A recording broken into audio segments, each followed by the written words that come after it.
Hello students, welcome back to my channel Simplified Chemistry. So my dear friends, in this particular lecture, we will discuss about equivalent mass and gram equivalent. तो बच्चों ये particular lecture बहुत ही important है क्योंकि बच्चों को बहुत confusion होता है कि इक्विवेलेंट मास सर कैसे फाइंड करे, क्या करे, उसमें सब कुछ सॉल्व कर देंगे। ठीक है, तो ग्राम इक्विवेलेंट मास समझना है पहले, फिर इक्विवेलेंट मास समझेंगे। बट अभी मैं क्या करूंगा, आपको बहुत ही इजी बनाने के लिए मैं आपको पहले इक्विवेलेंट मास समझाऊंगा एंड इक्विवेलेंट मास के बाद हम ग्राम इक्विवेलेंट समझेंगे और ग्राम इक्विवेलेंट को इक्विवेलेंस भी कहा जाता है बच्चों। ठीक है, तो अभी क्वेश्चन होगा सर अभी हमने ऑलरेडी एटॉमिक मास पढ़ लिया है, मॉलिक्यूलर मास पढ़ लिया है, तो इक्विवेलेंट मास पढ़ने की जरूरत क्यों है? तो बच्चों atomic mass and molecular mass क्या करता है? तो वो हमें बताता है कि इसके अंदर कितने एटम्स प्रेजेंट है, कितने मॉलिक्यूल्स प्रेजेंट है, कितने आयंस प्रेजेंट है। इट मींस उससे हमें क्या पता चलता है? तो बच्चों उससे हमें पता चलता है कि उसके अंदर कितनी एंटिटी प्रेजेंट है, वो पता चलता है। समझ में आया? तो इक्विवेलेंट मास क्या बताता है? Atomic mass and molecular mass हमें ये नहीं बताता कोई भी केमिकल रिएक्शन में दो सब्सटेंस कितना रिएक्ट करेंगे एक दूसरे से। बताता है? नहीं बताता। तो दो केमिकल्स होंगे, वो दो सब्सटेंस होंगे, वो केमिकल रिएक्शन में कितना रिएक्ट करेंगे एक दूसरे के साथ, वो हमें कौन बताता है? इक्विवेलेंट मास बताता है। तो आइए बच्चों इक्विवेलेंट मास का डेफिनेशन कैसे करेंगे, तो उसको कहते हैं, उसको चलो डिफाइन करते हैं। मान लो हमारे पास कोई सब्सटेंस है, मान लो सब्सटेंस को हम नाम दे देते हैं, चलो कोई ए ग्राम जितना सब्सटेंस है, ए ग्राम जितना सब्सटेंस है। तो हमारा ये सब्सटेंस अगर 1 ग्राम हाइड्रोजन को, बहुत ध्यान से समझ लेना, 1 ग्राम हाइड्रोजन के साथ रिएक्ट करता है या तो उसको डिस्प्लेस करता है डायरेक्टली और इनडायरेक्टली, और इनडायरेक्टली, उसे उसका इक्विवेलेंट मास कहेंगे। बहुत ही मजेदार बात मैंने इधर बता दी बच्चों। क्या बताया मैंने? कि कोई भी सब्सटेंस है, कोई भी सब्सटेंस, इट मींस वो सब्सटेंस का जितना भी वेट ले लो आप, वो 1 ग्राम हाइड्रोजन के साथ रिएक्ट करे या तो उसको डिस्प्लेस कर दे। डिस्प्लेस मींस आपको पता है, क्लियर? तो उसको क्या बोलेंगे? उसका इक्विवेलेंट मास बोलेंगे। कि चलो अभी बताओ, जैसे एग्जांपल लेते हैं, CaH2 का एग्जांपल लेते हैं। होप ये दिख रहा होगा आपको। ओके चलिए, CaH2, तो इधर आप देख सकते हो एक Ca है जो 2 हाइड्रोजन के साथ अटैच है। इट मींस हाइड्रोजन का मास कितना होता है दोस्तों? तो आपको पता है हाइड्रोजन का कितना होता है? 1 ग्राम। ये ग्राम एटॉमिक मास की बात कर रहा हूं। तो इधर तो कितने 2 हाइड्रोजन है, तो क्या होगा उसका ग्राम एटॉमिक मास? 2 ग्राम हो जाएगा। इधर कैल्शियम का ग्राम एटॉमिक मास कितना होगा? 40 ग्राम। तो किसे इक्विवेलेंट मास कहते हैं? कि कोई भी सब्सटेंस का जितना वेट 1 ग्राम हाइड्रोजन के साथ रिएक्ट कर रहा है। तो इधर आप कह सकते हो 40 ग्राम कैल्शियम 2 ग्राम हाइड्रोजन के साथ रिएक्ट कर रहा है। कह सकते हो सिंपल, ये कंपाउंड के अंदर CaH2 के अंदर आप कह सकते हो 40 ग्राम, क्योंकि Ca का एटॉमिक मास क्या है? 40 ग्राम एटॉमिक मास। ठीक है, हाइड्रोजन का ग्राम एटॉमिक मास 1 है, इधर 2 हाइड्रोजन थे इसलिए मैंने 2 लिखा। तो मैं कह सकता हूं 40 ग्राम कैल्शियम 2 ग्राम हाइड्रोजन के साथ रिएक्ट कर रहा है। ओके, तो अगर 1 ग्राम हाइड्रोजन रखूं तो कितना ग्राम कैल्शियम रिएक्ट करेगा? तो आप आराम से कह सकते हो सर 20 ग्राम कैल्शियम जो है वो रिएक्ट करेगा। तो ये जो 20 बना, ये 20 को उसका इक्विवेलेंट मास कहते हैं। जैसे मान लो कोई कंपाउंड ऐसा है NaH, सोडियम हाइड्राइड। इधर आप कह सकते हो कि सोडियम का मास कितना है? 1 ग्राम सोडियम के साथ कितने ग्राम सोडियम रिएक्ट कर रहा है? सॉरी, 1 ग्राम हाइड्रोजन के साथ कितने ग्राम सोडियम रिएक्ट कर रहा है? 23 ग्राम सोडियम रिएक्ट कर रहा है। तो ये 23 ग्राम सोडियम को हम उसका क्या कहेंगे? इक्विवेलेंट मास कहेंगे बच्चों। बहुत इजी है, बहुत बेसिक से समझा रहा हूं, समझ लेना। AlH3 की बात कर रहे हैं हम, AlH3 की बात कर रहे हैं। क्लियर? ओके, तो उसमें क्या बनेगा? आप सिंपल कह सकते हो 3 ग्राम हाइड्रोजन के साथ दोस्तों एल्यूमिनियम का एटॉमिक मास होता है 27। तो मैं कह सकता हूं 27 ग्राम एल्यूमिनियम रिएक्ट करता है। तो इधर 1 ग्राम हाइड्रोजन के साथ कितना रिएक्ट करेगा?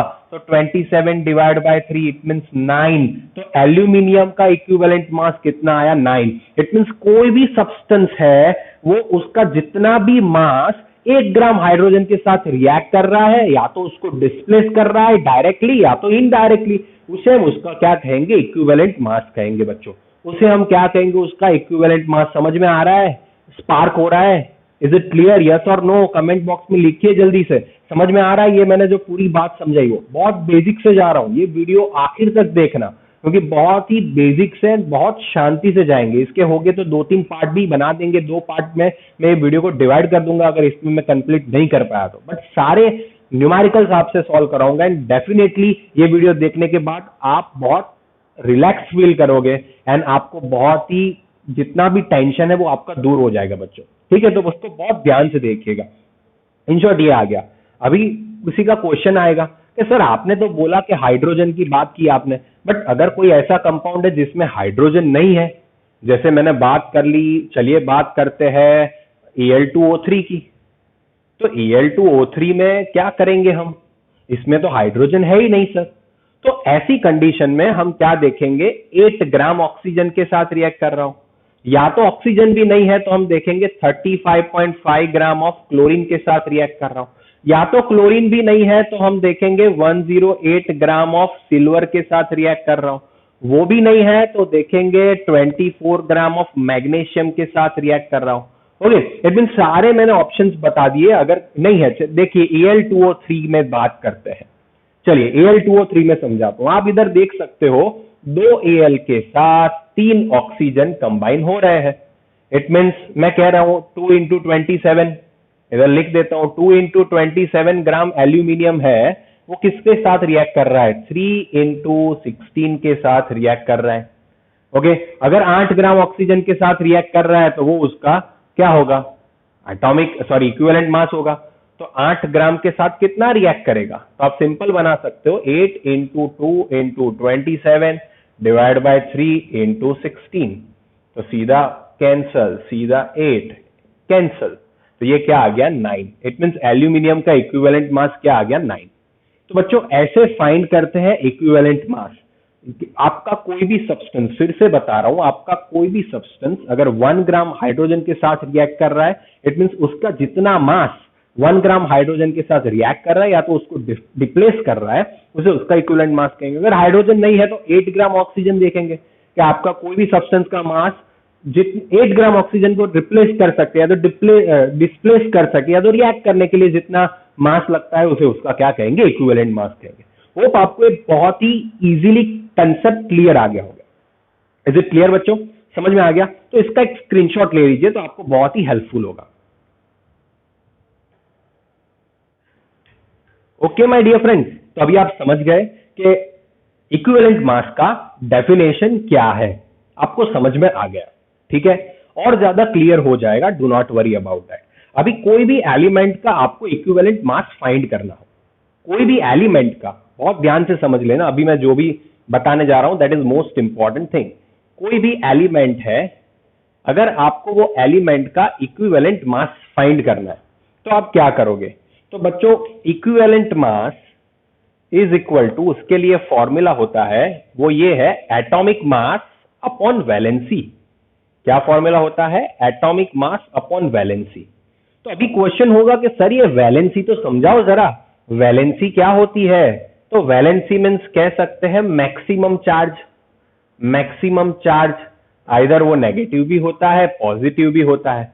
क्लियर? चलिए समझते हैं पहले वैलेंसी को। मैंने बोला ना आपको सारी चीजें बेसिक से समझाऊंगा, तो समझिए वैलेंसी क्या होता है। आप ऑलरेडी पढ़ के आए हो 9th स्टैंडर्ड 10th स्टैंडर्ड में, तो आपको कंसेप्ट क्लियर है। तो आप मेरा वीडियो थोड़ा आगे जाके आपको वैलेंसी पता है तो देख सकते हो, बट अगर नहीं पता है तो आपको बहुत ज्यादा क्लियर हो जाएगा। ठीक है, मेरा काम वैसा नहीं है ट्रिक बताना, कंसेप्ट क्लियर करना मेरा काम है। ठीक है, तो वैलेंसी क्या होगा? जैसे मान लो ऑक्सीजन की बात करते हैं, तो ऑक्सीजन का एटॉमिक नंबर होता है 8। तो इसकी बात करें तो 8 एटॉमिक नंबर है बच्चों। तो मैंने आपको सिखाया था प्रोटॉन कैसे फाइंड करना है, मैंने आपको सिखाया था इलेक्ट्रॉन कैसे फाइंड करना है। तो आपको पता है कि इसके अंदर प्रोटॉन 8 होंगे, इसके ऊपर कोई चार्ज नहीं है, इसकी वजह से इलेक्ट्रॉन भी इसके अंदर 8 होंगे। अभी आपको ऑक्टेट के बारे में पता है 2, 8, 8, 18 एंड ऑन। क्लियर? मैं लिखता नहीं हूं इधर। तो अभी आपको 8 इलेक्ट्रॉन को ऐसे अरेंज करना है, तो आप कैसे करोगे? पहले ऑक्टेट में 2, दूसरे ऑक्टेट में 6। अभी इसके आउटर मोस्ट ऑर्बिट जिसे बोलते हैं, जिसे इनकम्प्लीट ऑक्टेट बोलते हैं, उसमें 6 इलेक्ट्रॉन है। ये कब जाके कंप्लीट करेगा अपना ऑक्टेट? जब ये 2 इलेक्ट्रॉन क्या करेगा? गेन करेगा। क्या करेगा, गेन करेगा। तो जब भी कोई भी एलिमेंट 2 इलेक्ट्रॉन गेन करेगा तो उसके ऊपर कितना चार्ज आएगा, तो -2 जितना चार्ज आएगा, -2 जितना चार्ज आएगा। क्यों, क्योंकि उसकी टेंडेंसी क्या रहेगी, 2 इलेक्ट्रॉन गेन करने की। अभी के सर ऐसी टेंडेंसी नहीं होती 6 इलेक्ट्रॉन लूज कर दे, बट 2 इलेक्ट्रॉन गेन आसानी से हो जाएंगे कंपेयर टू 6 इलेक्ट्रॉन लूज करने से। तो इसीलिए O के ऊपर जो -2 आया, इट मींस ये हमें साइन नहीं देखनी है, हमें खाली नंबर पता करना है। तो ऑक्सीजन की वैलेंसी क्या आई भाई, तो आप कह सकते हो ऑक्सीजन की वैलेंसी आई 2 बच्चों, ऑक्सीजन की वैलेंसी क्या आई 2, इतना पता चला। चलिए दूसरे कंपाउंड के बारे में देखते हैं। अगर मैं बात कर रहा हूं आपको कैल्शियम की, तो कैल्शियम का एटॉमिक नंबर 20। इट मींस बच्चों उसके अंदर कितने इलेक्ट्रॉन है, आप कह सकते हो कि उसके अंदर 20 इलेक्ट्रॉन है। अभी 20 इलेक्ट्रॉन को ऑक्टेट में रखने जाए तो 2 8 10 खत्म हो गए, फिर दूसरे 8 18 खत्म हो गए, फिर इसमें तो 18 है तो इधर तो 2 आएंगे। इट मींस 2 इलेक्ट्रॉन है, ऑक्टेट कंप्लीट करने के लिए कितने चाहिए, 18 चाहिए। 2 इलेक्ट्रॉन है तो इसकी टेंडेंसी क्या रहेगी बच्चों, 2 इलेक्ट्रॉन लूज करने की, क्योंकि 16 इलेक्ट्रॉन गेन करना बहुत ही डिफिकल्ट है। तो ये 2 इलेक्ट्रॉन लूज कर देगा। जब भी कोई एलिमेंट इलेक्ट्रॉन लूज करता है, कौन सा चार्ज अप्लाई होगा, तो वो +2 बन जाएगा, Ca+2। यानी उसकी भी वैलेंसी आप देखने जाओ तो वैलेंसी हम क्या कंसीडर करेंगे, 2 कंसीडर करेंगे, साइन नहीं देखना है, +2 होगा। ठीक है, आइए दूसरे एलिमेंट के लिए देखते हैं, तो आपको सारा खेल क्लियर हो जाएगा। जैसे बात करते हैं एल्यूमिनियम के बारे में, एल्यूमिनियम का एटॉमिक नंबर आता है 13। तो बच्चों देखिए चलो 13 है तो उसके अंदर कितने इलेक्ट्रॉन है, आप आराम से कह सकते हो 13 इलेक्ट्रॉन है। तो आप 2 रखोगे, 8 रखोगे, 10, क्लियर, एंड इधर 3। तो इसमें चाहिए कितने, 8, बट है कितने, 3। इट मीन्स ये क्या करेगा, या तो 5 इलेक्ट्रॉन गेन कर सकता है या तो 3 इलेक्ट्रॉन लूज करेगा। आप ही मुझे बताओ क्या करेगा, 3 इलेक्ट्रॉन लूज करेगा। इट मीन्स ये 3 इलेक्ट्रॉन लूज करेगा, इसलिए Al के ऊपर +3 चार्ज आता है एंड उसकी वैलेंसी बन जाती है 3। तो ऐसे आप कोई भी एलिमेंट की वैलेंसी बच्चों फाइंड कर सकते हो, एंड वैलेंसी से ही कंपाउंड बनता है। ठीक है, वो भी मैं बताऊंगा ये लेक्चर के अंदर, ये भी बता दूंगा कि कैसे कंपाउंड बनाते हैं, क्योंकि न्यूमेरिकल के लिए इंपॉर्टेंट होगा। ठीक है, समझ में आया। तो वैलेंसी आपको कैसे फाइंड करते हैं, चलिए फिर से भी एक और एग्जांपल ले लेता हूं तो आपका पूरा डाउट ही क्लियर हो जाए। जैसे बात करते हैं सोडियम की, तो सोडियम का एटॉमिक नंबर 11। तो आप सिंपल कह सकते हो, क्या रख सकते हैं, 2 8 एंड 1 रख सकते हैं। तो ये एक इलेक्ट्रॉन लूज करेगा तो ये बनेगा Na+, तो +1। इट मीन उसकी वैलेंसी क्या आएगी दोस्तों, 1 आएगी। तो अभी equivalent mass is equal to, हमारे पास फॉर्मूला क्या है बच्चों, जरा देखिए। तो equivalent mass is equal to है हमारे पास एटॉमिक मास अपॉन वैलेंसी। अभी एटॉमिक मास, एक और बात आपको इंपॉर्टेंट बात बता देता हूं इधर, कि भाई एटॉमिक मास जो होता है एंड आपने देखा मॉलिक्यूलर मास, वो दोनों हमेशा क्या होते हैं, फिक्स होते हैं, फिक्स। ओके, कभी भी चेंज नहीं होते। बट इक्विवेलेंट मास जो होता है अपना, इक्विवेलेंट मास वो चेंज होगा, इक्विवेलेंट मास चेंज हो सकता है। क्लियर, इक्विवेलेंट मास चेंज हो सकता है। क्लियर, ओके, ये हमेशा फिक्स रहेंगे। ये देखेंगे कहां पे चेंज हो रहा है, सब बताऊंगा। बट पहले एलिमेंट की बात करते हैं। अभी मान लो मुझे एल्यूमिनियम का इक्विवेलेंट मास चाहिए, तो मैं क्या फॉर्मूला लगाऊंगा बच्चों, तो मैं फॉर्मूला लगाऊंगा equivalent mass is equal to क्या बनेगा, एटॉमिक मास अपॉन वैलेंसी। तो एटॉमिक मास तो मुझे इसका पता है 27 आता है, बट सर वैलेंसी कैसे फाइंड करेंगे, तो ये रहा ना बच्चों, मैंने आपके लिए इजी कर दिया। वैलेंसी क्या करेंगे, तो वैलेंसी में आप देख सकते हो एल्यूमिनियम जो है वो 13 है, तो क्या करेंगे इधर, तो 13 है तो 2 8 3, तो 3 आएगा उसका वैलेंसी 3, तो उसका इक्विवेलेंट मास बन गया 9। बहुत ही इजी है। तो एल्यूमिनियम का इक्विवेलेंट मास कितना बन गया, 9। अभी वैसे ही बात करें हम हाइड्रोजन के इक्विवेलेंट मास की, तो हाइड्रोजन के इक्विवेलेंट मास के लिए भी मैं क्या फॉर्मूला लगाऊंगा बच्चों, तो मैं इजीली फॉर्मूला लगा सकता हूं कि एटॉमिक मास अपॉन वैलेंसी। चलिए, एटॉमिक मास हाइड्रोजन का 1 होता है। अभी वैलेंसी कैसे डिसाइड करेंगे, तो हाइड्रोजन का एटॉमिक नंबर 1, उसके अंदर कितने इलेक्ट्रॉन होते हैं बच्चों, एक ही इलेक्ट्रॉन होता है। तो वो क्या करेगा, या तो एक इलेक्ट्रॉन लूज करेगा या तो एक इलेक्ट्रॉन गेन करेगा, क्योंकि फर्स्ट ऑक्टेट के लिए तो 2 चाहिए। तो अगर वो -1 का तो +1, दोनों में हो सकता है। ठीक है, बट आएगा तो क्या 1, तो इधर 1 रखेंगे, तो इसका इक्विवेलेंट मास क्या आया, 1 आया। समझ में आया, इसका इक्विवेलेंट मास क्या आया, 1 आया। ओके, समझ में आ रहा है, स्ट्राइक हो रहा है। चलिए ऐसे ही मैं एक इधर बता देता हूं, mg का इक्विवेलेंट मास क्या होगा। तो equivalent mass is equal to, मैं इधर शॉर्ट फॉर्मूला में लिख देता हूं, एटॉमिक मास अपॉन वैलेंसी। तो बच्चों एटॉमिक मास क्या बनेगा मैग्नीशियम का, तो आपको पता है एटॉमिक मास रहेगा 24।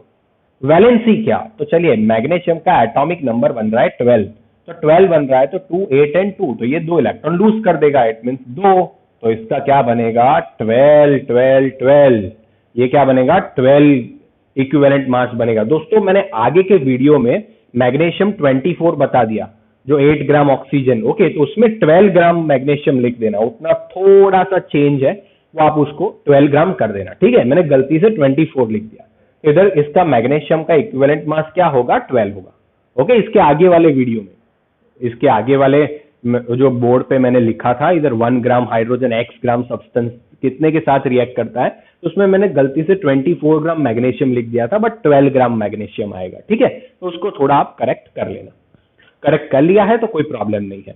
इट मींस आप हर एक एलिमेंट का atomic sorry equivalent mass find कर सकते हो। स्क्रीनशॉट ले लीजिए इसका, फटाफट से स्क्रीनशॉट ले लीजिए, तो फिर आगे निकलते हैं यार, ठीक है। तो ये बात हो गई अपने एलिमेंट की। अभी बात करते हैं, वैलेंसी भी मैंने आपको समझा दिया बच्चों, मैंने आपको एलिमेंट का कैसे इक्विवेलेंट मास फाइंड करना है वो समझा दिया, फिर वैलेंसी कैसे फाइंड करते हैं वो भी मैंने आपको बता दिया, ठीक है।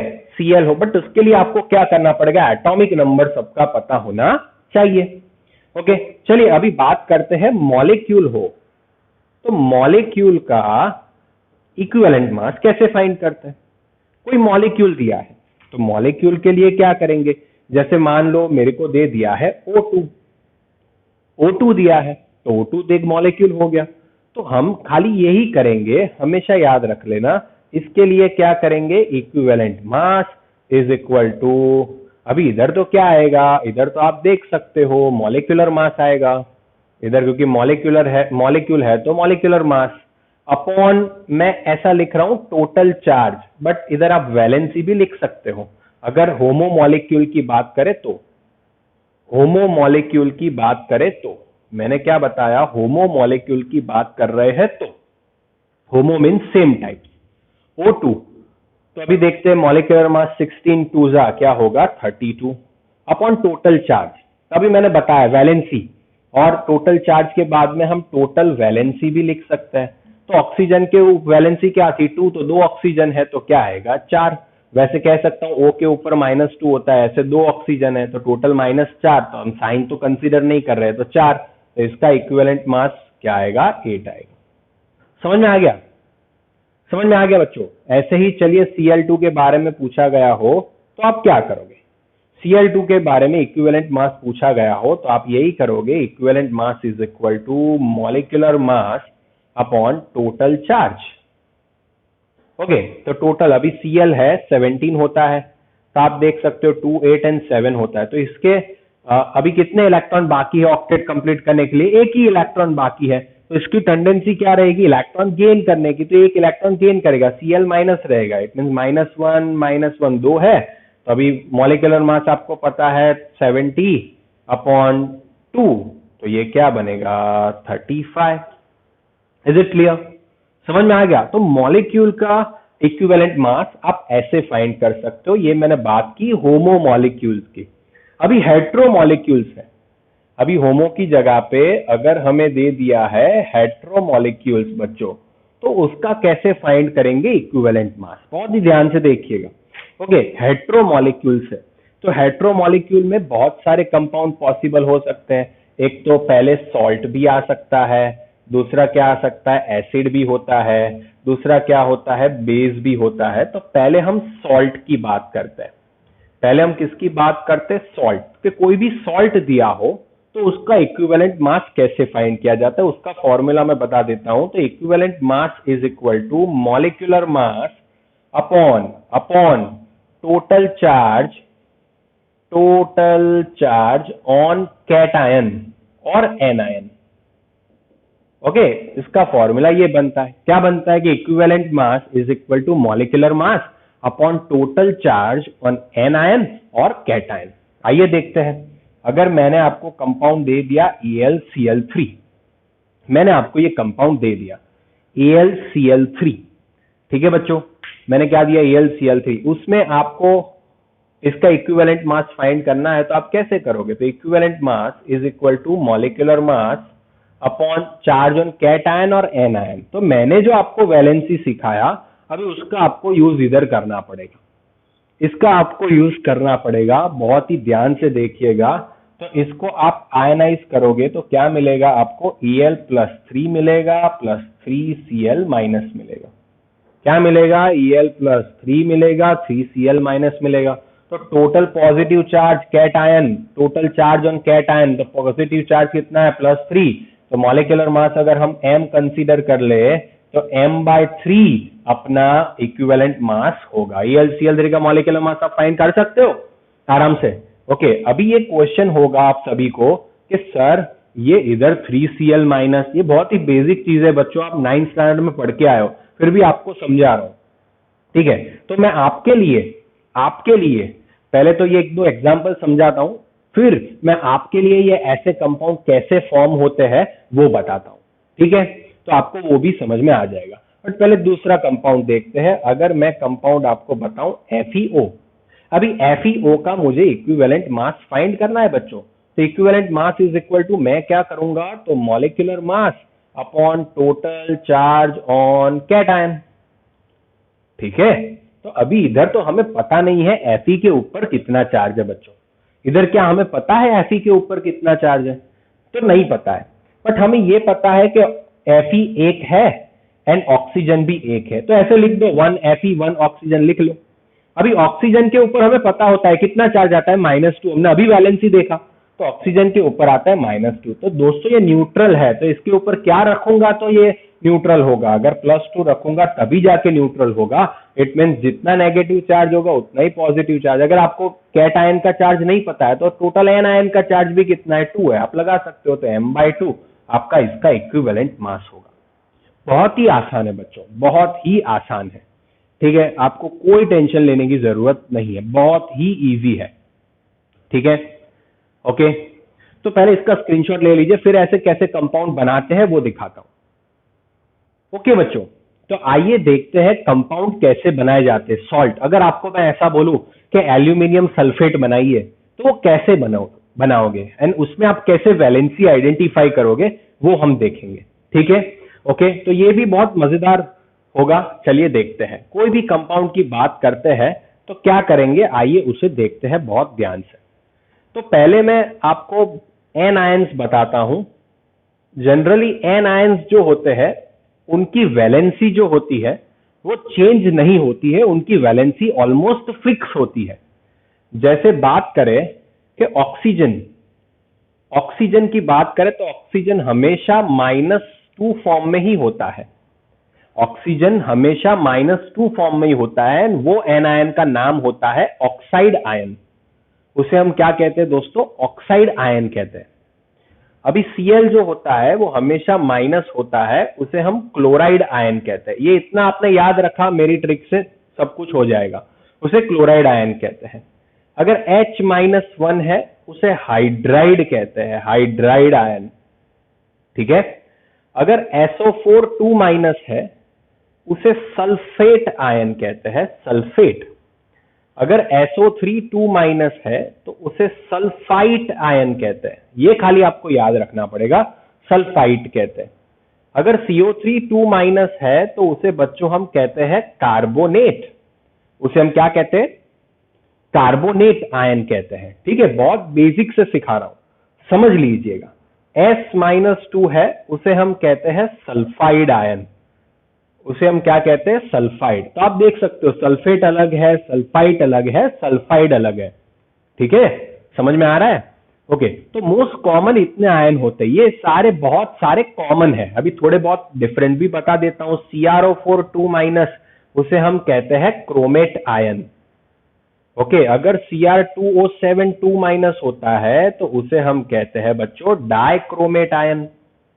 ओके, जैसे बहुत सारे, अभी एक ये भी इंपॉर्टेंट है, PO4 3- आएगा तो उसे हम कहते हैं फॉस्फेट आयन।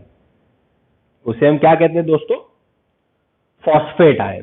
तो इतने आयन्स है, दूसरे भी है, मैंगेनेट है, बहुत सारे हैं। बट वो दूसरे हम रेडॉक्स रिएक्शन में देखेंगे। अभी इतने याद रखो आप कि भाई ऑक्सीजन ऑक्साइड कोई भी कंपाउंड होगा ऑक्साइड, तो उसमें क्या होगा दोस्तों, ऑक्सीजन होगा। क्लोराइड कोई भी कंपाउंड होगा उसमें क्या होगा, Cl होगा। ओके, अगर हैलाइड, जैसे अभी मैं ऐसे लिख देता हूँ X minus means halide, it means, समझ में आ गया। जनरली मोस्ट प्रोबेबली, ऐसा जरूरी नहीं है कि Cl पे हमेशा -1 ही होगा, Cl पे पॉजिटिव चार्ज भी हो सकता है, बट कब होगा वो बाद में रेडॉक्स रिएक्शन में सॉल्व करेंगे। अभी आप इतना याद रखो। अभी मैंने आपको ऐसा बोला बच्चों, बहुत ध्यान से समझिएगा, मैं कैटायन भी बता देता हूं। चलिए, कुछ कैटायंस के भी नाम होते हैं, वो याद रखिएगा। अगर Fe+2 फॉर्म में है उसे हम कहते हैं फेरस। अगर Fe+3 फॉर्म में है उसे हम कहते हैं फेरिक। Cu+ को हम कहते हैं क्यूप्रस। Cu+2 को हम क्या कहते हैं, क्यूप्रिक कहते हैं। एल्यूमिनियम जो होता है वो हमेशा +3 फॉर्म में होता है, Ag हमेशा +1 फॉर्म में होता है। इतना आपने याद रखा, आपके लिए बहुत ही इजी हो जाएगा बच्चों सब कुछ फाइंड करना।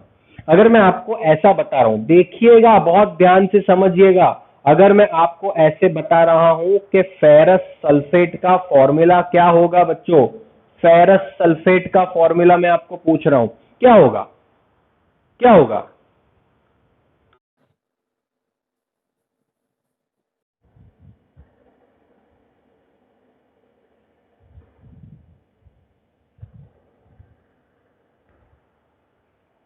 ओके, तो फेरस सल्फेट का फॉर्मूला अभी आपको बनाना है, तो आप क्या करोगे? तो अभी आपको दोनों में से एक, मैंने फेरस तो बता दिया, तो फेरस क्या होता है, Fe+2 फॉर्म में होता है। एंड सल्फेट कौन से फॉर्म में होता है, तो सल्फेट आपका ये रहा जिसे कहते हैं SO4 2-। बहुत ध्यान से समझिएगा, इसके न्यूमेरिकल कराऊंगा आपको, बहुत इजी से याद हो जाएगा इजीली।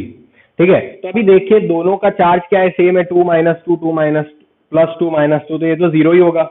तो ये क्या बनाएगा अपना FeSO4, ये क्या बनाएगा FeSO4। तो फेरस सल्फेट का फॉर्मूला क्या बनेगा, FeSO4। क्यों? क्योंकि इधर भी +2 है, इधर भी +2 है, तो वो तो न्यूट्रल ही बनेगा, +2 - 2 जीरो हो जाएगा, तो इधर कोई प्रॉब्लम नहीं है।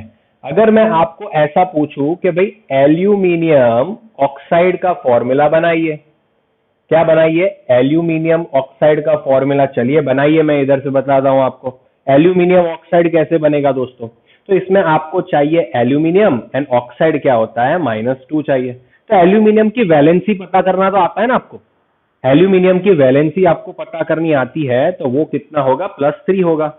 अभी ये +3 है, ये -2 है, अलग अलग है।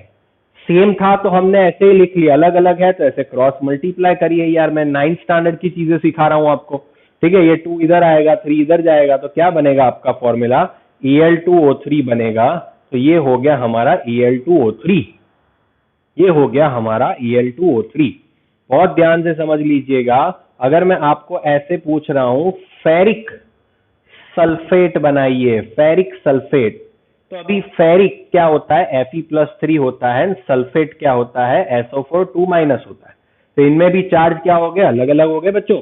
ठीक है, तो अलग अलग हो गए तो क्या करेंगे, 3 और 2 अलग अलग हो तो 3 इधर मल्टीप्लाई होगा, 2 इधर मल्टीप्लाई होगा। हम क्या लिखेंगे इसको, Fe2SO4 थ्राइस लिखेंगे। तो अभी आपको कंपाउंड फॉर्म करना तो आ गया। अगर मैं आपको कोई भी बोलूं कि भाई आयरन सल्फाइड बनाइए, चलो फेरस सल्फाइड बनाइए, तो आप क्या करोगे, तो आप सीधा ढूंढोगे कि भाई फेरस क्या होता है, तो आपको पता है फेरस Fe+2 होता है, सल्फाइड क्या होता है, S-2, दोनों के ऊपर सेम पावर, तो फिर FeS हो जाएगा। ठीक है, तो ऐसे कंपाउंड में तो कोई प्रॉब्लम आने वाला नहीं है।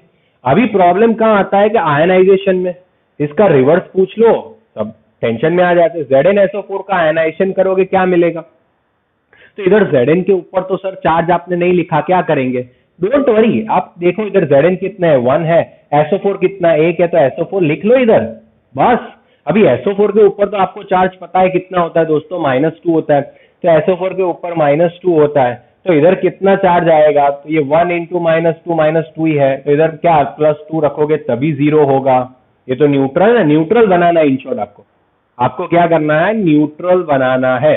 ठीक है, चलिए अभी देखते हैं Al2SO4 थ्राइस। अभी इसका आयनाइजेशन करके मुझे बता दो, तो कैसे करेंगे, पहले जितने मोल है लिख लो यार, 2Al है तो 2Al लिख लिया, कितने SO4 है 3SO4 है तो 3SO4 लिख लिया। अभी आपको पता है नेगेटिव आयन क्या है, SO4 है, उसके ऊपर -2 होता है, तो आप इधर क्या लिख लोगे, -2 लिख लोगे। तो 3 2 -6 हो गया, -6 इधर, तो 2 है इधर ऑलरेडी, इधर क्या रखोगे तो +6 होगा, तो इधर आप +3 रखोगे तो +3 इंटू 2 +6 होगा, तो ये भी 0 हो जाएगा। समझ में आ गया? तो मैंने ये भी आपको सिखा दिया कि कैसे आपका क्या हो जाएगा, आप कैसे क्लासिफाई कर सकते हो, ऐसे कंपाउंड कैसे फॉर्म कर सकते हो एंड कैसे आप आयनाइज कर सकते हो। ठीक है, ओके। इसके क्वेश्चंस देखते हैं तो आपको और ज्यादा आसानी से समझ में आ जाएगा। पहले इसका स्क्रीनशॉट ले लीजिए बच्चों। ओके स्टूडेंट्स, सो अभी एक क्वेश्चन देखते हैं, होप आप बहुत आसानी से इसे समझ लोगे। एक मेटल है is forming MCl3 type of chloride, वो MCl3 टाइप के क्लोराइड बना रहे हैं, तो वो कौन से टाइप के ऑक्साइड बनाएंगे, आपको ऐसा पूछा है, तो वो कौन से टाइप के ऑक्साइड बनाएंगे। तो पहले मैं देख लेता हूं उसकी वैलेंसी, MCl3 है, उसका आयनाइजेशन करो तो M का M ही रहेगा +3Cl हो जाएगा। अभी Cl के ऊपर क्या होता है, क्लोराइड है तो -1 होगा, ठीक है, तो -3 है तो इधर क्या रखूंगा तो न्यूट्रल हो जाएगा +3। इट मीन्स मेरे को पता चल गया M इधर कौन से फॉर्म में है +3। अभी मेरे को ऐसा पूछा गया है वो कौन से टाइप के ऑक्साइड बनाएगा, तो ऑक्साइड क्या होता है, O के ऊपर -2 उसे ऑक्साइड कहते हैं यार, ठीक है, तो M+3 है एंड O -2 है, तो फिर चार्ज अलग अलग, तो क्रॉस मल्टीप्लीकेशन। तो वो कैसे टाइप के ऑक्साइड बनाएगा दोस्तों, M2O3 टाइप के ऑक्साइड बनाएगा। समझ में आया ना, जो मैंने सिखाया वो बहुत ही इजी है, बहुत ही आराम से आप कर सकते हो एंड आपको समझ में भी आ गया होगा। सेकेंड क्वेश्चन देखते हैं कि अगर कोई मेटल है वो MSO4 टाइप के कंपाउंड बनाता है तो वो कौन से टाइप के मेटल क्लोराइड कंपाउंड बनाएंगे, कैसे टाइप के, किस टाइप के मेटल क्लोराइड कंपाउंड बनाएंगे, क्या होगा बच्चों। ठीक है, तो इधर आप देख सकते हो, पहले इसकी वैलेंसी निकाल लो, इधर M और SO4 के ऊपर 2 माइनस, तो M के ऊपर +2 आएगा, तो इधर M+2 फॉर्म में है एंड क्लोराइड कौन से फॉर्म में होता है, Cl- फॉर्म में होता है, तो ये क्रॉस मल्टीप्लीकेशन इधर 1 ही है, तो MCl2 टाइप के क्लोराइड बनाएंगे। समझ में आ गया, ओके, MCl2 टाइप के क्लोराइड बनाएंगे। इट मीन्स इधर इसकी वैलेंसी +2 ही, तो ऐसे वैलेंसी वाले क्वेश्चंस भी आपको इसके ऊपर से पूछ सकते हैं, तो आपको बहुत ध्यान रखना पड़ेगा बच्चों। ठीक है, ओके, इतना समझ में आया। सॉल्ट के बारे में सब क्लियर। अभी सॉल्ट के बारे में एक और एग्जांपल ले लेते हैं। अगर आपको ऐसा पूछा गया कि भाई Fe2SO4 thrice, Fe2SO4 thrice, okay, उसका इक्विवेलेंट मास कितना होगा, तो आप क्या करोगे, इक्विवेलेंट मास आपको पता चल गया ये सॉल्ट है, तो ये क्या करोगे आप, उसका molecular mass upon total charge, मैं खाली चार्ज लिख रहा हूं, कैटायन एनायन नहीं लिख रहा हूं इधर, खाली टोटल चार्ज लिख रहा हूं ऑन एनी, और आइदर ऑन कैटायन और ऑन एनायन। तो मॉलिक्यूलर मास को हम M अज्यूम कर लेते हैं। तो अभी इसका आयनाइजेशन करने से क्या मिलेगा दोस्तों, तो आपको पता है 2Fe मिलेगा एंड 3SO4 मिलेगा। SO4 के ऊपर कौन सा चार्ज होता है बच्चों, -2 होता है, तो आप -2 रखो और इधर क्या आएगा, तो 3 2 -6, तो इधर क्या आएगा +3, तो +6 आएगा। इट मीन्स कैटायन के ऊपर टोटल चार्ज कितना है, 6 है। समझ में आया, तो वैसे आपको सॉल्व करना पड़ेगा, ऐसे ही आपको सॉल्व करना पड़ेगा, तभी जाके आपका आंसर निकलेगा बच्चों। समझ में आ रहा है मैं क्या कह रहा हूं, इज इट क्लियर सबको, फटाफट से कमेंट में बताइए, इज इट क्लियर, क्या सबको समझ में आ रहा है मैं क्या कह रहा हूं, फटाफट से कमेंट करिए।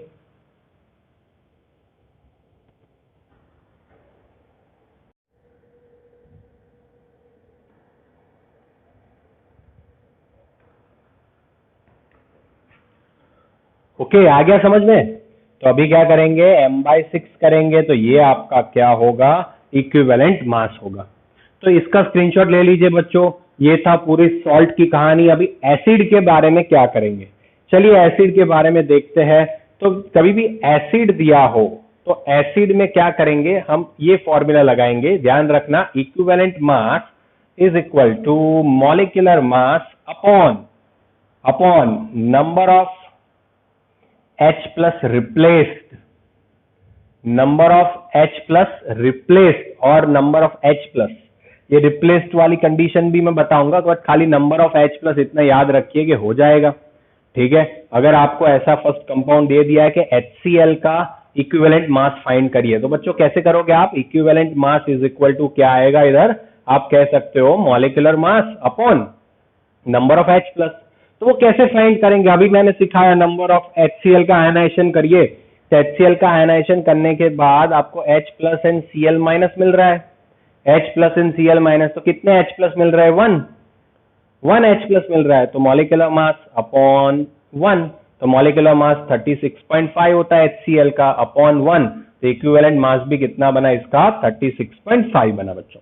Is it clear? बहुत ही आसान है, बहुत ही आसान है।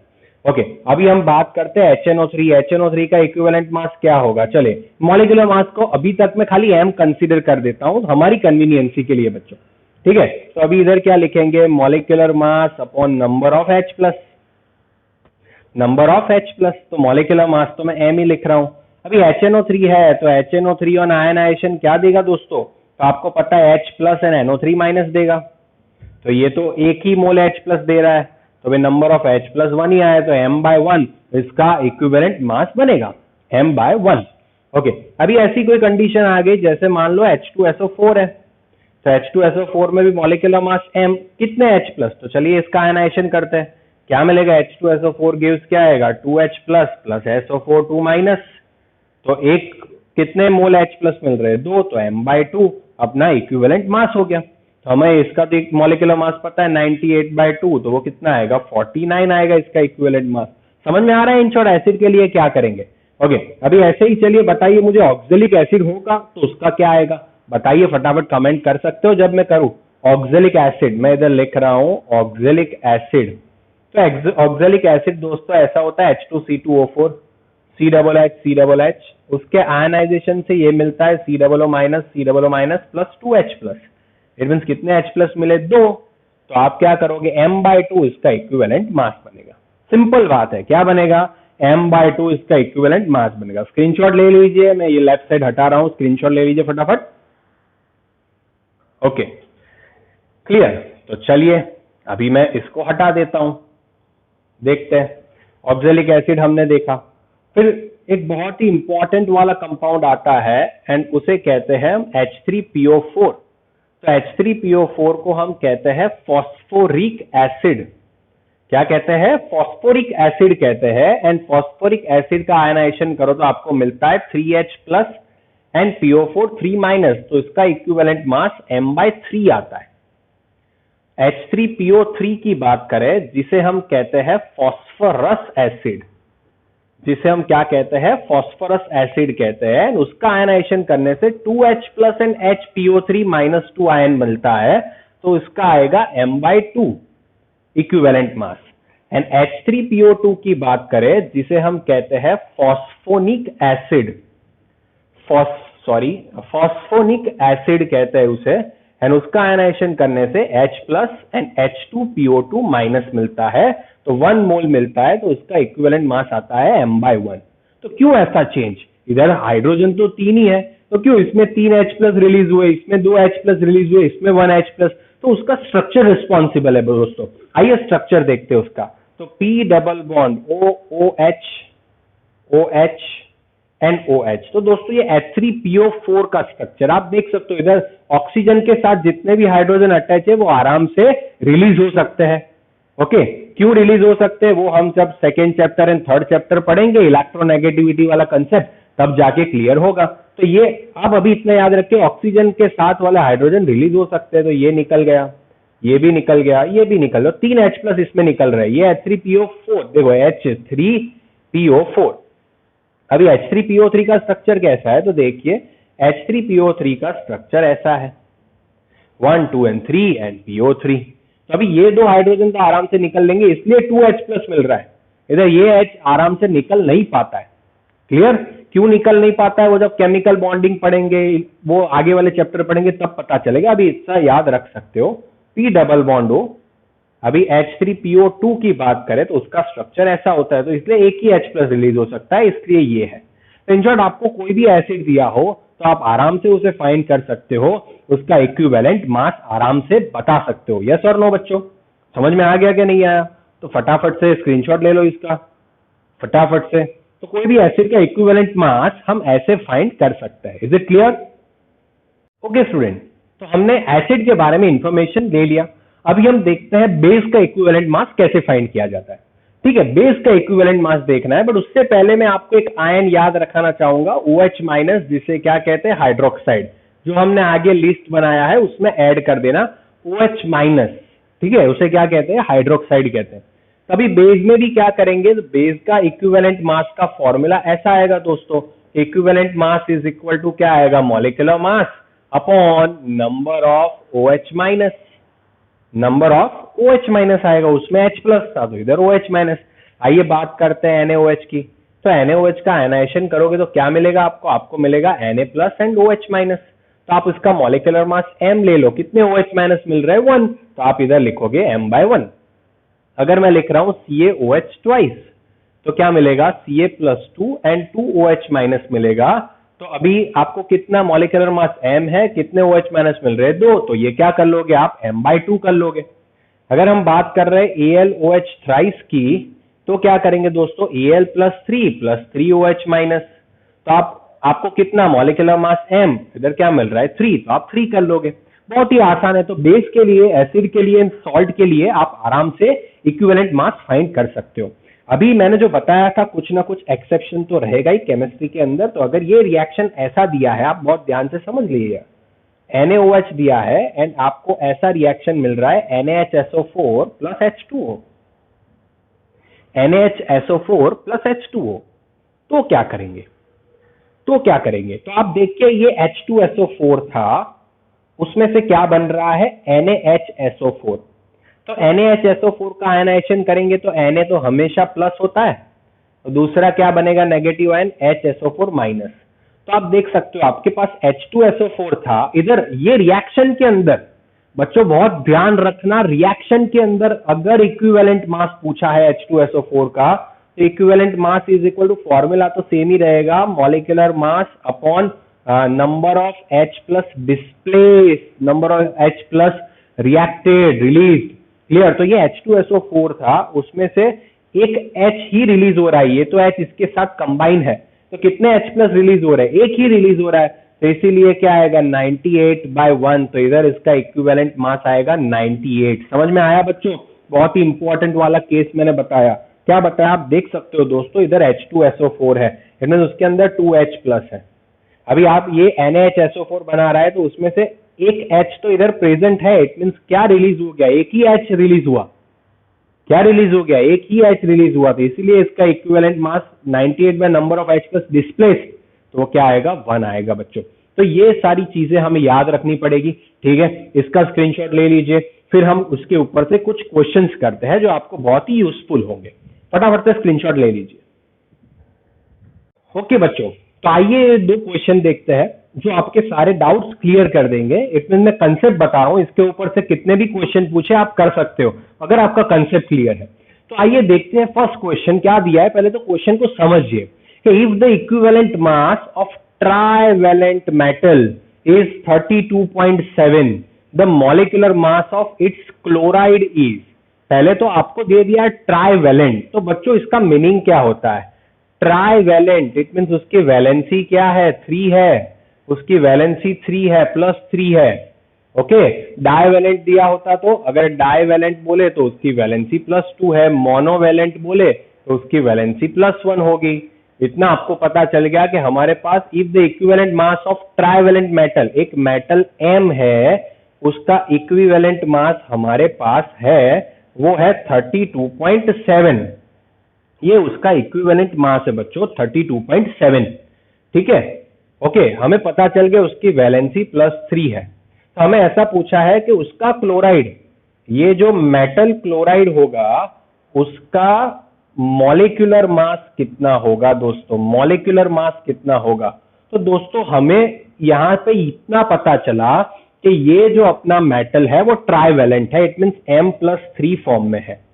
वो क्या बना रहा है, क्लोराइड बना रहा है। मैंने समझाया था आपको क्लोराइड क्या होता है। चलिए M+3 फॉर्म में है, क्लोराइड Cl- फॉर्म में होता है, तो इट मींस 1 लिख लो, तो ये 1 इधर आएगा, 3 इधर आएगा, तो आप क्या क्या क्या कह सकते हो, MCl3 कंपाउंड बनेगा। आपका कंपाउंड कौन सा बनेगा, MCl3। अभी दोस्तों MCl3 है, आपको इसका मॉलिक्यूलर मास फाइंड करना है, तो M प्लस 3Cl हमें तो पता ही है, तो प्लस 3 इंटू 35.5 करेंगे, ये भी पता है। बट M का तो हमारे पास क्या इक्विवेलेंट मास है, इधर तो हमें क्या चाहिए, एटॉमिक मास चाहिए। इधर तो हमें क्या चाहिए, एटॉमिक मास चाहिए। तो बच्चों हमने पढ़ा था एलिमेंट के लिए equivalent mass is equal to क्या था, एटॉमिक मास अपॉन वैलेंसी। तो अभी इसके ऊपर से मैं क्या एटॉमिक मास ढूंढ सकता हूं, atomic mass is equal to क्या आएगा, equivalent mass into valency. Equivalent mass इसका कितना दिया है 32.7 एंड वैलेंसी उसकी कितनी है 3, तो ये मेरे को मिल जाएगा उसका एटॉमिक मास, एंड वो एटॉमिक मास मैं यहां लगा लूंगा तो मुझे उसका मॉलिक्यूलर मास भी मिल जाएगा। बच्चों क्या समझ में आया आपको, बहुत ही इजी है, बहुत ही कंसेप्चुअल है, आपने आगे का कंसेप्ट समझ लिया तो बहुत ही इजी हो जाएगा आपके लिए। ठीक है बच्चों, बहुत ही इजी है। चलिए अभी देखते हैं नेक्स्ट क्वेश्चन कि the oxide of an element possess formula M2O3। एक ऑक्साइड है जिसका फॉर्मूला है M2O3 है, जिसमें if the equivalent mass of metal, उसमें भी इक्विवेलेंट मास ऑफ मेटल दे दिया है 9, इक्विवेलेंट मास ऑफ मेटल आपको दे दिया है 9, तो एटॉमिक मास फाइंड करना है। तो दोस्तों सिंपल पता है, ये फॉर्मूला लगाऊंगा मैं, equivalent mass is equal to क्या आएगा यार, एटॉमिक मास अपॉन वैलेंसी। तो atomic mass is equal to क्या बनेगा, इक्विवेलेंट मास इनटू वैलेंसी। अभी इक्विवेलेंट मास तो हो गया 9, बट मेरा वैलेंसी नहीं है ना यार, तो वैलेंसी इसके ऊपर से पता चल जाएगा। M2O3 है, उसको आयनाइजेशन करो, क्या मिलेगा, मैंने बताया था 2M एंड 3O करेंगे। O के ऊपर कितना चार्ज रहेगा दोस्तों, -2, तो इसके ऊपर रखेंगे -2, तो 3 2 -6, तो इधर +3 रखेंगे तभी जाके बैलेंस होने वाला है। तो M+3 आया, इट मीन्स उसकी वैलेंसी कितनी हुई दोस्तों, 3 हुई। 6 नहीं करना है, 6 तो टोटल चार्ज होगा, 6 तो टोटल चार्ज होगा, उसकी वैलेंसी देखना है हमें, तो वैलेंसी +3 ही होगी। इधर मैं 3 रखूंगा तो इधर मेरे को क्या मिल जाएगा 27U, उसका क्या मिल जाएगा मेरे को बच्चों, आप कह सकते हो आराम से, इधर मेरे को मिल जाएगा 27 उसका एटॉमिक मास। तो बच्चों ये दोनों का स्क्रीनशॉट ले लो, फिर हम आगे जाते हैं। स्टूडेंट, तो हमने ये दो न्यूमेरिकल्स किए।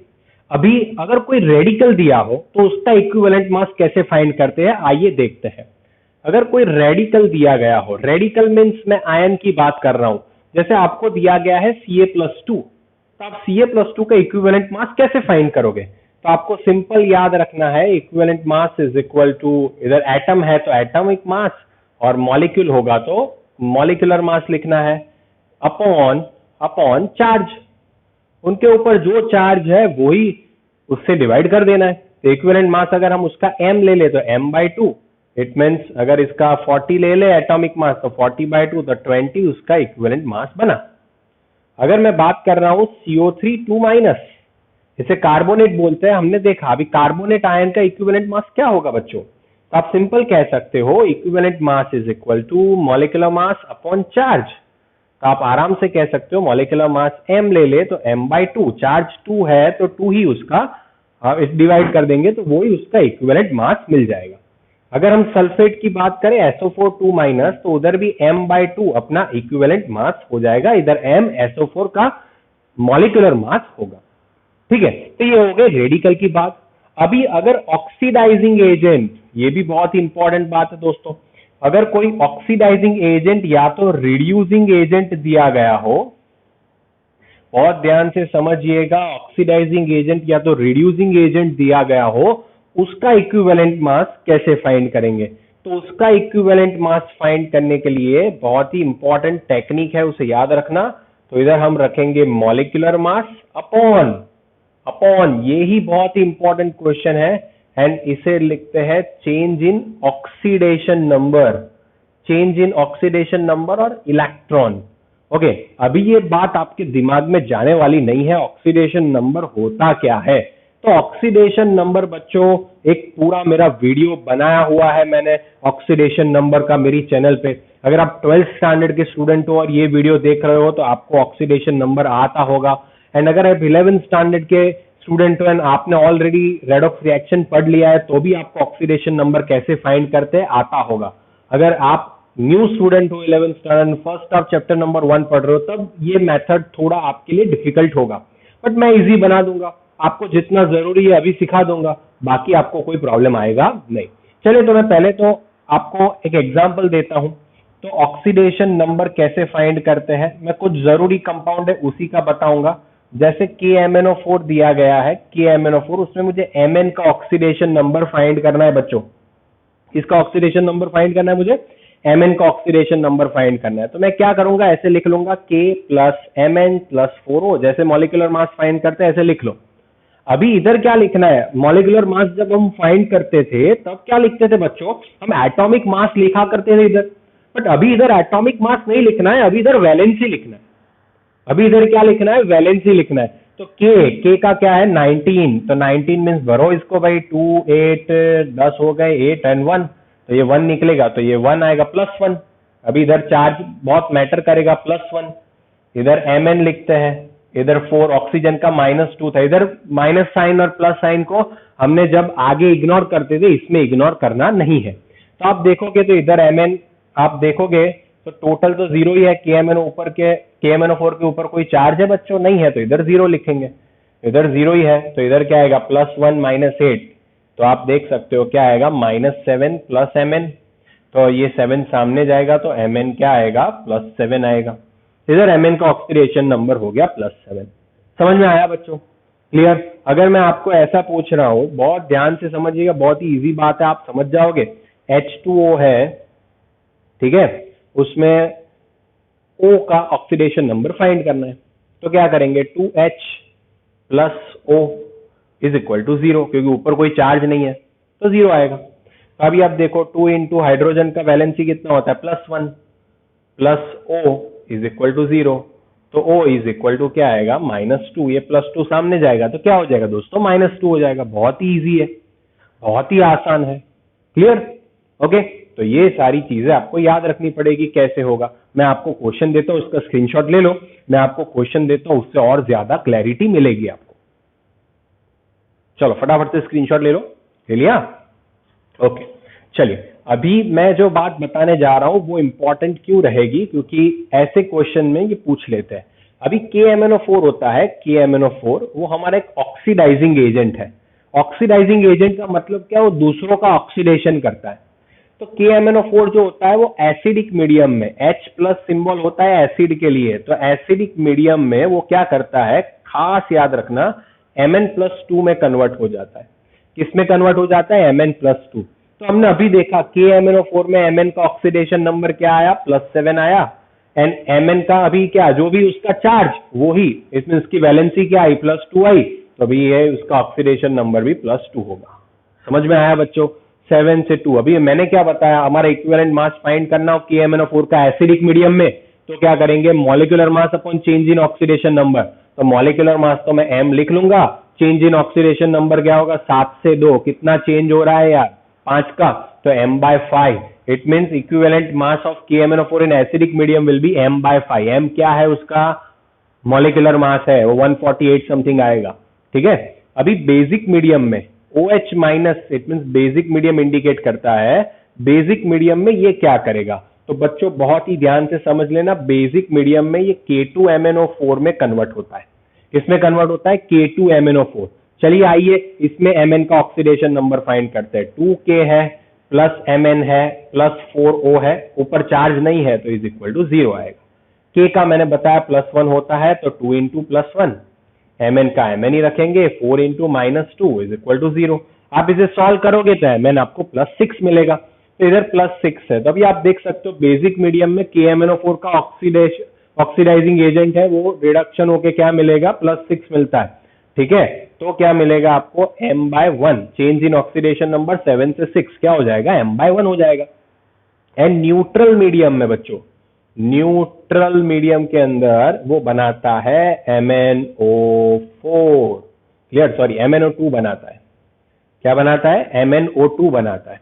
तो MnO2 में फाइंड करते हैं, चलिए इधर MnO2, Mn का फाइंड करना है, तो MnO2 is equal to 0, so Mn plus 2O is equal to 0। Oxygen की वैलेंसी -2 है, तो अभी -2 रख दो, तो Mn +4 आएगा, तो Mn आ गया +4। तो 7 से 4, 3 का चेंज हुआ तो M/3। तो बच्चों ऐसे क्वेश्चन आपको पूछते हैं, आपको यही क्वेश्चन पूछा जाएगा K2Cr7 के अंदर, एसिडिक मीडियम में वो Cr+3 में कन्वर्ट होता है। किसमें कन्वर्ट होता है? Cr+3 में। ओके, अभी Cr देखो, इधर Cr का ऑक्सीडेशन नंबर फाइंड करना है। मैं इसको अभी जाने दे रहा हूं, ये तो आप समझ गए। चलिए अभी Cr का ऑक्सीडेशन नंबर फाइंड करते हैं। ठीक है, तो बहुत ध्यान से इसे समझ लेना। ठीक है, ओके, तो आप आराम से समझ लोगे इसे। तो Cr का ऑक्सीडेशन नंबर देखते हैं, तो K2 है, Cr2O7 कैसे लिखेंगे? 2K + 2Cr + 7O is equal to 0। अभी 2K का +1, Cr2 है, फाइंड करना है, 7 - 2 इज इक्वल टू 0। तो इधर 2Cr इज इक्वल टू क्या आएगा? आप कह सकते हो 12 आएगा, तो Cr इज इक्वल टू +6। तो एक Cr के मॉलिक्यूल का ऑक्सीडेशन नंबर +6 आएगा। इधर 2 है तो क्या करोगे? 12 करोगे। एंड आप इधर भी बैलेंस करना पड़ेगा, 2 है तो ये क्या हो जाएगा? एक का 3 है तो 2 का क्या हो जाएगा? 6 हो जाएगा। बच्चों समझ में आया? इन शॉर्ट पहले इज इट क्लियर और नॉट? इज इट क्लियर बच्चों? Is it clear? It means इधर आप देखोगे तो एक Cr का 6 आया, बट 2 Cr का ऑक्सीडेशन नंबर क्या आ रहा है? 12 आ रहा है। इधर 2 करना पड़ेगा, एक Cr का +3 था तो 2 का क्या आएगा? 6 आएगा। तो इधर इसका इक्विवेलेंट मास क्या बनेगा? m/6 बनेगा। ऐसे ही ऑक्जेलिक एसिड जो होता है H2C2O4, वो एसिडिक मीडियम में CO2 बनाता है। तो अभी क्या करेंगे? अभी इधर देखो, H2C2O4 का फाइंड करते हैं। इधर आ जाओ, चलो H2C2O4, तो 2H + 2C + 4O। It mean C का फाइंड करना इज इक्वल टू 0। तो आप देखोगे 2 × +1 + 2C 4 × -2 इज इक्वल टू 0। तो आप देखोगे इधर आपको क्या मिलेगा दोस्तों? ये इधर कंसीडर करना, तो 2 + 2C + -8 इज इक्वल टू 0। तो 2C इज इक्वल टू क्या मिला? +6 मिल रहा है। क्या मिल रहा है? 6 मिल रहा है। 2C का क्या मिल रहा है? +6। इधर CO2 की बात करें तो C + 2O, C + 2O is equal to 0। Oxygen का -2, तो 2 × -2 इज इक्वल टू 0। एक C का +4 हो रहा है, इधर 2 करना पड़ेगा, 2C है तो इधर क्या होगा? +8 होगा, +6 तो m/2। तो एसिडिक मीडियम में ऑक्जेलिक एसिड का इक्विवेलेंट मास क्या होगा? m/2। K2Cr2O7 का एसिडिक मीडियम में इक्विवेलेंट मास क्या होगा? m/6। इसका एसिडिक में, बेसिक में, न्यूट्रल में। बच्चों ऐसे फाइंड किया जाता है oxidising agent and reducing agent के आपको इक्विवेलेंट मास। ये ऑक्सीडेशन नंबर वाला अगर आपको समझ में नहीं आया तो मेरा ऑलरेडी एक वीडियो है, आप बहुत ही आराम से देख सकते हैं। बट ये बच्चों रेडॉक्स रिएक्शन का टॉपिक है, जब वो मैं सिखाऊंगा तब आपको डेफिनेटली आ ही जाएगा। तो आपको कुछ टेंशन लेने की जरूरत नहीं है, मैंने जितना जरूरी है उतना सिखा दिया है, एंड गारंटी लेता हूं उतना भी तो आपको तो आ ही गया होगा। ठीक है बच्चों? ओके, समझ में आ गया? तो अभी इसका आप ले लीजिए स्क्रीनशॉट। ठीक है, इसका आप स्क्रीनशॉट ले लीजिए फटाफट से। चलिए, ओके बच्चों, तो आपने स्क्रीनशॉट ले लिया, यहां तक समझा। तो ये आप पहले यहां तक की प्रैक्टिस करिए, फिर अभी मैं इक्विवेलेंट मास का पार्ट 2 लेके नेक्स्ट सेशन में आऊंगा। ठीक है, तो यहां तक का आप क्लियर रखिए, ये पूरा इक्विवेलेंट पार्ट 1 होप आपको क्लियर हो गया होगा। अगर आपको ये वीडियो पसंद आया है तो प्लीज उसे कमेंट करिए, एंड सच में पसंद आया हो तो ही कमेंट करना कि सर मेरा जो भी डाउट था वो क्लियर हो गया, अब इक्विवेलेंट मास मैं समझ सकता हूं। ठीक है, ऐसे कुछ लिखिएगा तो मुझे पता चलेगा कि भाई मेरे बच्चों को समझ में आया कि नहीं आया है। ठीक है बच्चों, thank you so much for your care and concern. Please keep watching simplified chemistry. बढ़िया बढ़िया टॉपिक लेके आता रहूंगा आपके साथ, एंड आपके कंसेप्ट क्लियर कराता रहूंगा। ठीक है, तो अभी मिलते हैं इक्विवेलेंट मास के पार्ट 2 में। Thank you so much.